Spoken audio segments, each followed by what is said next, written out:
ہمارے چینل فہیم انصاری کو سبسکرائب کریں اور آنے والی نئی ویڈیوز کے لیے گھنٹی کے بٹن کو دبائیں۔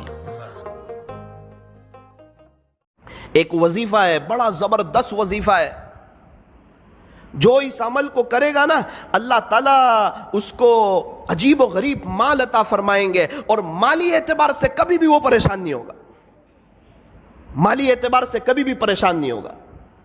ایک بزرگ کے پاس میں بیٹھا ہوا تھا، وہ یوں کہہ رہے تھے کہ بیٹا میں نے 35 ملکوں کا سفر کیا، نہ میں نے 1 روپیہ خرچ کیا، نہ 1 روپیے کا کسی سے سوال کیا۔ میں نے کہا حضرت کیا کرتے ہو؟ بولے یہ وظیفہ کرتا ہوں۔ میں نے کہا اچھا۔ میری مدینہ منورہ میں پڑھائی چل رہی تھی، میرے شیخ نے جب میری پڑھائی ختم ہوئی تو ایک ڈائری لے کر آئے، قلم لے کر آئے، مجھے کہا بیٹا لکھ یہ وظیفہ۔ میں نے لکھ لیا، اور طے کر اس کو کبھی ناغہ نہیں کرے گا، اللہ مالی اعتبار سے کبھی بھی تجھے کسی کا محتاج نہیں کرے گا۔ میں نے لکھ لیا، حضرت نے لکھایا، میں نے لکھ لیا۔ پھر ایک بات کہی تھی کہ بیٹا یہ وظیفہ بڑا زبردست ہے، لیکن بے طلبوں کو مت بتانا، جس کے اندر طلب ہو اور جو اس کی قدردانی کرتے ہو اسی کو بتانا۔ پھر میں جب ہمارے یہاں آیا، کچھ لوگ میرے پاس آتے، مولانا ہم بڑے پریشان ہیں مالی اعتبار سے، حالات میں کوئی وظیفہ، تو الحمدللہ میں یہ وظیفہ بتا دیتا، اللہ تعالیٰ ان کو بہت نواز دیتے، عجیب و غریب نواز دیتے، اور عجیب و غریب اس پر تجربہ ہے، اور کئی اللہ والوں کو میں نے دیکھا وہ یہی وظیفہ پڑھتے ہیں۔ پھر ایک بار تو میں بڑا تعجب میں رہ گیا کہ یہ وظیفہ کسی اللہ والے کا، کسی شیخ کا بتایا ہوا نہیں ہے۔ ایک صحابی نے ہمارے نبی سے کہا تھا کہ پیارے نبی جی دنیا نے مجھے چھوڑ دیا ہے، یعنی میرے پاس کچھ ہے نہیں۔ اس وقت ہمارے نبی نے یہ وظیفہ دیا تھا، اور یوں کہا تھا کہ آپ فرشتوں والی تسبیح کیوں نہیں پڑھتے؟ اور یہ بتایا تھا تسبیح سبحان اللہ و بحمدہ، سبحان اللہ العظیم و بحمدہ استغفر اللہ، اللہ اکبر کبیرہ، سبحان اللہ و بحمدہ سبحان اللہ العظیم و بحمدہ استغفر اللہ۔ پیارے نبی سے وظیفہ سنا، راوی فرماتے ہیں کہ پھر ایک مدت تک وہ نظر نہ آئے، جب دوبارہ نظر آئے تو انہوں نے بتایا، جس کا خلاصہ یہ ہے اللہ نے مجھے اتنا نواز دیا ہے کہ میں بتا نہیں سکتا۔ یہ عجیب و غریب وظیفہ ہے۔ ایک شخص مجھے کچھ وقت پہلے نوساری میں ایک جگہ ملے، سید تھے، مجھے کہنے لگے مولانا کچھ وقت پہلے آپ ہمارے گھر آئے تھے، آپ نے ایک وظیفہ بتایا تھا، میں نے آپ کو اپنی پریشانی بتائی تھی، آپ نے ایک وظیفہ بتایا تھا، الحمدللہ 2 دن سے میں نے شروع کر دیا ہے۔ میں نے کہا یار میں نے بتایا تھا 3-4 مہینے ہو گئے، آپ نے 2 دن سے شروع کیا۔ مولانا آپ کو نہیں معلوم، آپ بتا رہے تھے، پردے کے پیچھے سے میری بیوی یہ وظیفہ سن رہی تھی، اللہ کی شان اس نے پابندی سے کیا، ابھی اس کے 36 لاکھ روپے آ رہے ہیں، تو میں نے بھی شروع کر دیا۔ میں نے کہا یار آپ عجیب آدمی ہو۔ میں نے کہا 36 لاکھ روپے کہاں سے آ رہے ہیں؟ کہا وہ وارثے کے آ رہے ہیں۔ تو میں نے کہا ابا کو مارنے کی نیت سے تو نہیں پڑھا تھا یہ وظیفہ؟ بولے نہیں، ان کے ابو کا تو بہت پہلے یہ انتقال ہو گیا تھا، لیکن مولانا زمین کا اتنا خطرناک مسئلہ تھا کہ یہ کبھی بھی حل ہونے کا نام لیتا نہیں تھا، اور ہم لوگ بھی نا امید ہو چکے تھے کہ اب یہ مسئلہ جو ہے یہ کبھی بھی حل ہو سکتا نہیں ہے، لیکن میری بیوی نے یقین سے پڑھنا شروع کیا، اللہ کی شان مسئلہ حل ہوا، اس کے 36 لاکھ روپے آ رہے، اور اللہ کا شکر ہے 2 دن سے میں نے بھی شروع کر دیا ہے۔ ہمارے نوساری میں ایک بڑے مالدار شخص ان کے پاس میں بیٹھا ہوا تھا، تو شیخ سے وہ بھی محبت کرتے تھے، مدینہ منورہ کے شیخ سے، تو میں نے ان کو یہ وظیفہ بتا دیا۔ کہنے لگے نا وہ بڑے آدمی ہیں اور ان کا بتایا ہوا وظیفہ کرنا ہی چاہیے۔ میں نے کہا ان کا بتایا ہوا نہیں، پیارے نبی کا بتایا ہوا ہے، یہ کوئی اللہ والے کا بتایا ہوا نہیں ہے، یہ کوئی تجربہ کرنے کا وظیفہ نہیں ہے، یہ تو عمل کرنے کا وظیفہ ہے۔ اچھا کیا بتایا؟ تو میں نے ان کو بتا دیا۔ 2 دن کے بعد مجھے ملے، کہا بیٹا یہ وظیفہ کبھی چھوڑنے جیسا نہیں ہے۔ میں نے کہا کیوں؟ بولے بیٹا پیسہ تو بہت ہے، سب جگہ روکا ہوا ہے، ابھی میں حالات میں تھا کچھ وقت سے، پیسے کے بارے میں، ہاتھ میں پیسہ نہیں تھا، زمینیں، جائیداد، پراپرٹی بہت، ہاتھ میں پیسہ نہیں.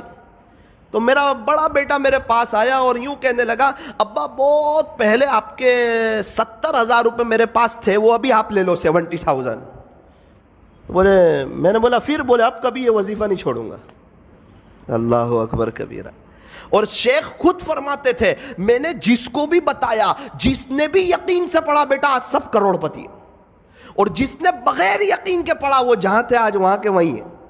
تو میرے عزیزوں ایک بات یاد رکھو، یہ وظیفہ جو ہے یہ بڑا زبردست ہے. میں نے ایک سوال پوچھا شیخ سے جس پر وہ مجھ سے بڑے ناراض ہوئے، بہت زیادہ ناراض ہوئے، اور مجھے کہا بیٹا تیرے سے مجھے یہ امید کبھی نہیں تھی کہ تو مجھے یہ سوال پوچھے گا.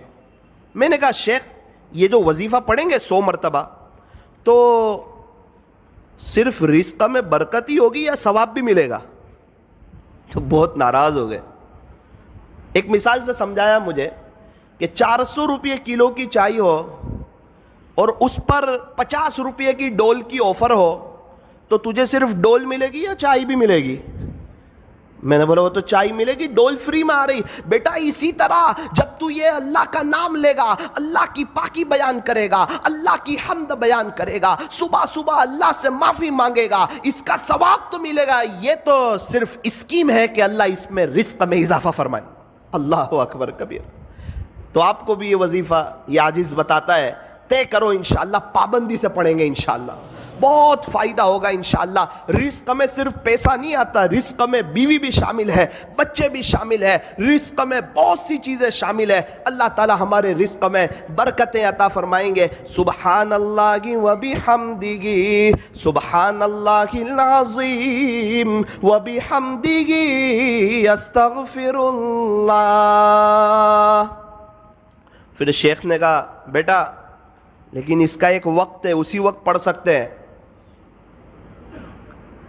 آپ اس کے علاوہ پڑھو گے تو وہ اثر نہیں کرے گا، وہ بات نہیں بنے گی. میں نے بولا اچھا اس کا وقت کون سا ہے؟ مجھے کہنے لگے بیٹا فجر کی سنت اور فرض نماز کے درمیان اس کو 100 مرتبہ پڑھنا ہے. فجر کی سنت اور فرض نماز کے درمیان اس کو 100 مرتبہ پڑھنا ہے. میں نے کہا حضرت اگر اس وقت کوئی نہ پڑھ سکے تو مجھے تعجب سے دیکھنے لگے کہ اس کا اپنا ہی مسئلہ لگ رہا ہے. مجھے کہنے لگے بیٹا جب تک فجر کی نماز کا وقت رہتا ہے، صبح صادق کے بعد سنت پڑھ لیں، اس کے بعد سے جب تک فجر کی نماز کا وقت رہتا ہے وہاں تک یہ پڑھو گے تو یہ اپنا اثر عجیب اور غریب انداز میں کرے گا. پھر مجھے اپنے مکان پہ لے گئے ایک مرتبہ، بڑے بڑے لوگوں کو دعوت تھی، مجھ چھوٹے کو بھی حضرت نے گن لیا. اللہ اکبر کبیرہ، بہت سی نعمتیں دیکھی. مجھے بتانے لگے، اس کی اہمیت سمجھانے لگے کہ دیکھ بیٹا یہ وظیفے کی برکت ہے کہ اللہ تعالیٰ نے مجھے ایسا شاندار مکان دیا. دیکھ بیٹا اس وظیفے کی برکت ہے، ایک کار تو ایسی میرے گھر کے باہر کھڑی ہے جو تیرے ہندوستان میں لانچ بھی نہیں ہوئی ہے. تو وظیفے کو معمولی مت سمجھنا، کبھی چھوڑنا مت، اس کی پابندی کرنا، انشاءاللہ اللہ تجھے بھی بہت نوازے گا. اسی وظیفے کی برکت سے کئی سالوں سے اللہ تعالیٰ نے مجھے عجیب و غریب نوازا ہے، میرے اپنے تعلقات والوں کو بتایا ہے، اور اللہ تعالیٰ نے سب کو نوازا ہے. تجربہ کرنے کی ضرورت نہیں ہے، یہ عمل کرنے کی ضرورت ہے. یہ کسی ولی کا بتایا ہوا نہیں ہے، یہ پیارے نبی حضرت محمد الرسول اللہ صلی اللہ علیہ وسلم کا بتایا ہوا ہے. میں نے حضرت کے ساتھ دبئی کا سفر کیا. حضرت تو 5 اسٹار ہوٹل میں ان کے ساتھ ٹھہرنا ہوا. کیا شکریہ ادا کر رہے ہیں، الحمدللہ الحمدللہ الحمدللہ.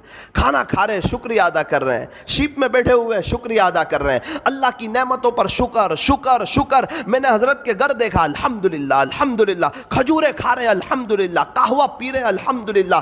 اور ان کو چکن وغیرہ تو جلدی سمجھ نہیں آتی، ان کو تو مٹن وغیرہ چاہیے. تو خلاصہ یہ ہے جو بھی کھا رہے ہیں اس پر اللہ کا شکریہ ادا کر رہے ہیں. مجھے وہ بزرگ والی بات یاد آئی کہ واقعتاً اللہ نے ان کو نوازا ہے اور یہ شکر کر کے اللہ تک پہنچ رہے ہیں. فرمایا اللہ تعالیٰ تک پہنچنے کے دونوں راستے ہیں. بندہ شکر سے بھی پہنچ سکتا ہے، صبر سے بھی پہنچ سکتا ہے. یوں فرمایا ہمیشہ خوش رہنے کا آسان فارمولا، ہمیشہ خوش رہنے کا آسان فارمولا، نعمتوں پر شکر کریں، مصیبتوں پر صبر کریں، شکر کرنے والا بھی جنتی، صبر کرنے والا بھی جنتی۔